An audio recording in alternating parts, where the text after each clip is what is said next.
Halo guys, kembali lagi dengan saya Kalimasada dari Akademi Kripto. Hari ini kita akan membahas modul mengenai Crypto Exit Strategy bagian pertama, cara memaksimalkan profit staking di market kripto.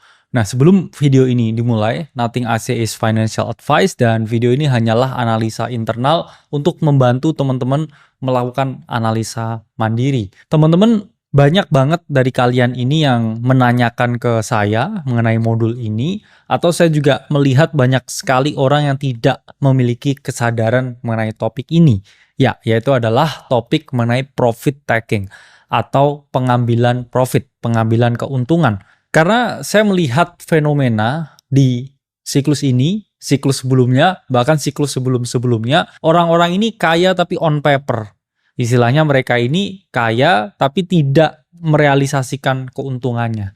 Alias mereka ini cuannya hilang, ya, beli di bawah, harga naik, nggak dijual, terus harganya turun lagi sehingga mereka mengembalikan profit yang harusnya mereka miliki atau profit yang harusnya mereka nikmati. Jadi istilahnya mereka ini hanya jadi cheerleader ketika bull market, ya, harga naik dia nggak TP, harga turun akhirnya sedih juga, ya. Saya nggak ingin teman-teman jadi bagian yang sedih itu. Makanya saya advice ke teman-teman, satu-satunya cara kaya yaitu adalah kamu klik tombol jual dan realisasikan keuntungannya. Nah, fenomena ini disebut juga istilahnya round tripping. Atau mereka ini beli di bawah nih, misalkan ya, beli Bitcoin di 16.000 di tahun 2022. Terus Bitcoin naik nih sampai sekarang, sampai 110.000.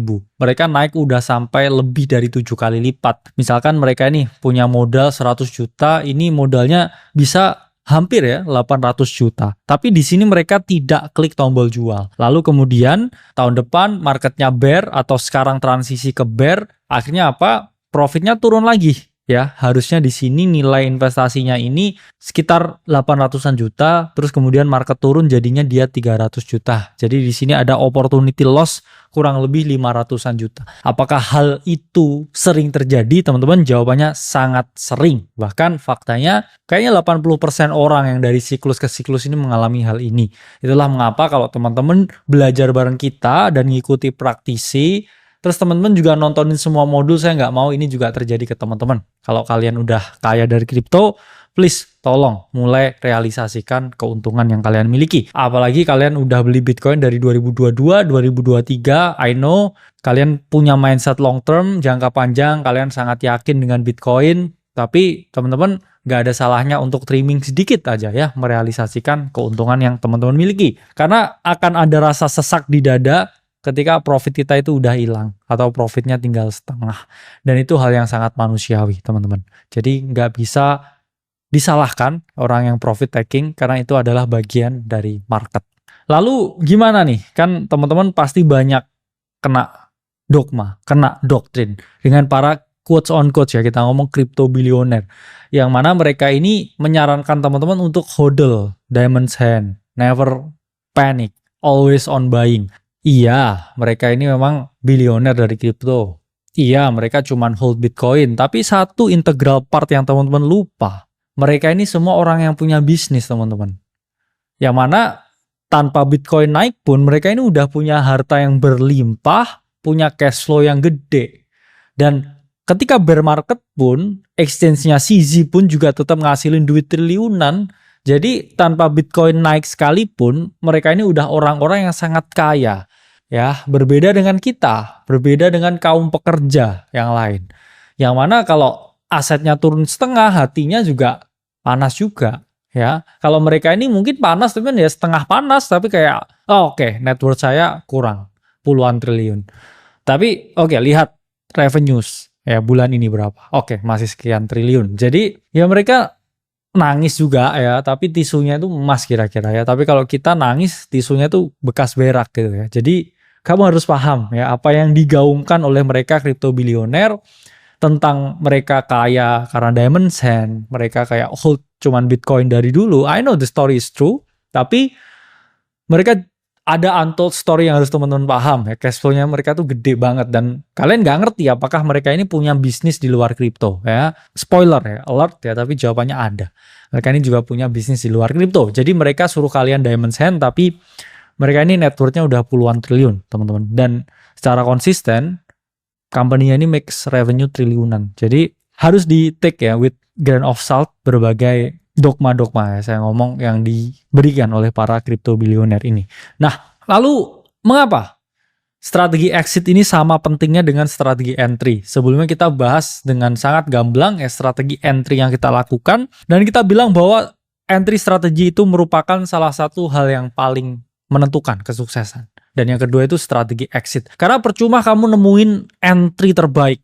Contoh ya, entry terbaiknya bottom Bitcoin di 16.000 2022. Itu entry yang perfect. Terus kamu di situ beli pakai semua hartamu, kamu kaya raya. Tapi kalau dia Bitcoin ini dari 110.000 terus dia balik lagi ke let's say 50.000 ya. Itulah pentingnya exit, teman-teman. Itulah pentingnya merealisasikan keuntungan meskipun itu tidak sepenuhnya, supaya teman-teman nanti bisa membeli jauh lebih murah di bawah ya, dan melakukan yang namanya compounding. Jadi kalau di stance-nya Bitcoin, oke lah kamu bisa hold forever ya, beli di 16.000, terus kemudian dia 110.000 sekian, terus koreksi ke 50.000, kamu masih untung lah ya, dari 16.000 ke 50.000. Tapi beda cerita teman-teman kalau altcoin, ya let's say Ethereum lah ya, kamu dapat ya bottomnya di 1000-an sekian ya. Sekarang tuh udah balik lagi kalau kamu nggak TP di 4.000. Apalagi altcoin yang lain yang mana nilainya udah minus 90% ya. Kamu berarti udah kayak naik 10.000%, terus habis itu dia turun semuanya, terus kamu nggak dapat apa-apa. Ingat, saya udah di siklus ini berkali-kali, dan sebelumnya ya cara saya bisa kaya ya karena saya take profit Shiba Inu di atas ya. Kalau enggak ya jawabannya sekarang udah balik lagi mungkin profitnya ya. Itulah pentingnya exit.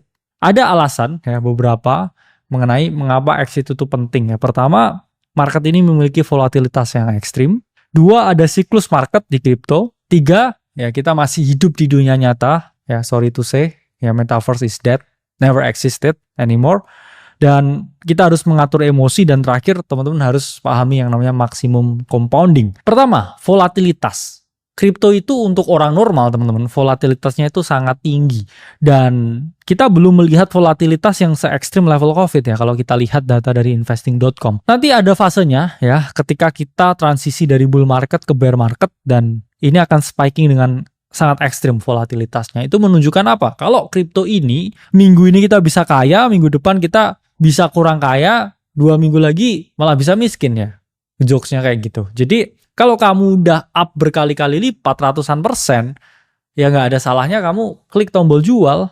Karena volatilitas di kripto itu hitungan itu sangat amat ekstrim ya teman-teman, bukan normal lagi. Jadi normal people cannot comprehend. Apalagi yang mereka ini dapat yield ya di aset-aset tradisional 3-4% setahun. It's nothing ya compare to the beast ya. Kripto ini benar-benar aset yang mana volatilitasnya itu sangat tinggi. Kedua, teman-teman harus pahami, kripto itu ada siklusnya, ada bull market.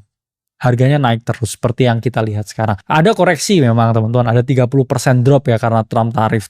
Tapi kan habis itu dia recover lagi 50%. Tapi nanti ada fase yang namanya bear market atau crypto winter atau fase penurunan di mana harganya Bitcoin tuh nggak naik tapi dia turun. Kalau teman-teman lihat ya di sini, ini data dari Caleb and Brown. Ini ditunjukin nih ya, siklus market dari Bitcoin.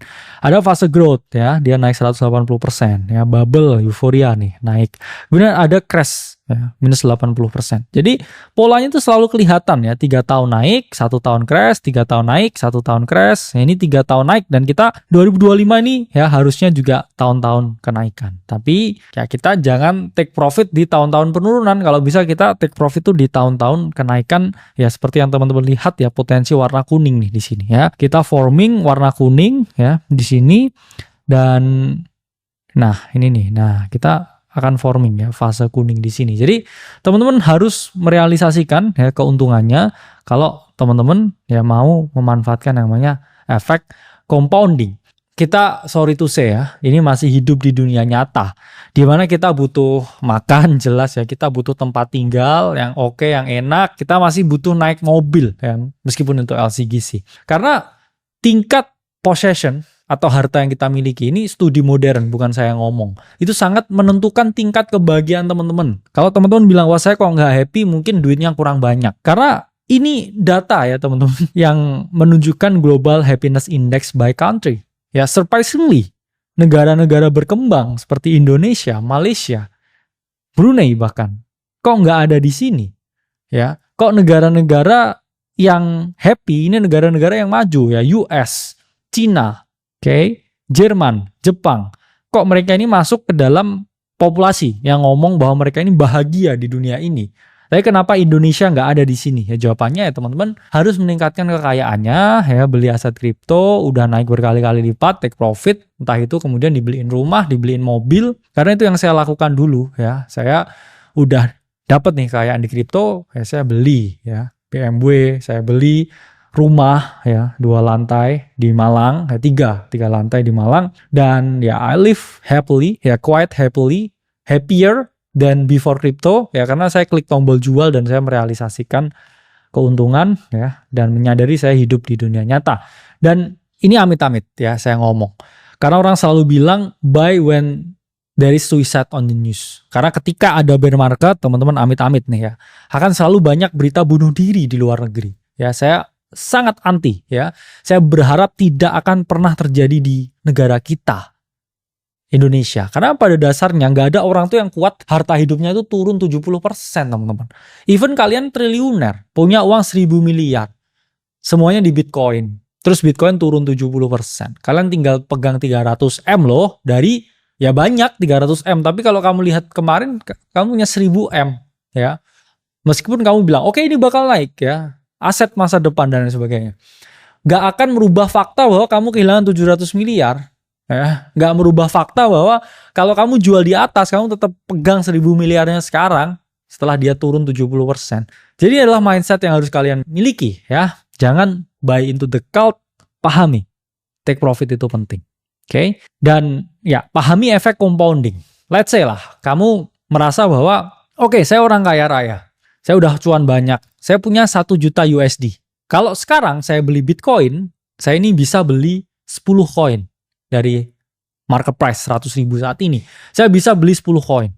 Tapi faktanya kalau nanti Bitcoin crash dan dia turun, kalau kamu beli di harga 50.000, kamu nggak beli 10 koin, tapi kamu beli 20 koin. 2 kali lebih banyak, 100% lebih banyak daripada ketika kamu beli di harga 100.000. Kenapa nggak misalkan ya, kamu dari uang investasi di 2022, kamu ini misalkan ya waktu itu punya duit ya hanya ya 100-an ribu. Terus kamu beli misalkan 7 Bitcoin saat itu ya. Sekarang 7 Bitcoinmu itu udah nilainya 700.000 ya, lebih dari 10 miliar. Kalau misalkan kamu jual ya setengah lah koinmu sekarang ya, kamu jual misalkan 3,5 koin, terus nanti Bitcoin turun 50%. Kamu bisa beli di bawah dengan 50% yang kamu jual, ya, yang kamu moonback strategiin atau kamu realisasiin banyak profitnya itu, terus kamu di bawah sini 3,5 koinmu itu jadi 7 koin. Sehingga apa ya, kamu dari 7 plus 3,5 ya yang kamu simpen ya, let's say, itu jadi 13,5 koin. Yang mana sebelumnya kamu ini hanya 7 koin ya. Jadi kurang lebih seperti itu ya, logika matematikanya. Jadi kamu merealisasikan keuntungan supaya nanti kamu bisa beli lebih banyak di bawah. Tapi kalau misalkan nggak ada bear market, terus harga naik terus ya kan, kamu masih punya 3,5 koin. Lalu 3,5 koin sisanya apa ya? Kamu bisa beliin mobil ya yang kamu jual ya. Kamu masih bisa jual 350.000 USD. Itu cukup untuk beli rumah, beli mobil, dan punya tabungan ya di bank BCA. Terus hidup ya agak realistis. Oke? Jadi harus punya mindset yang seperti itu, teman-teman.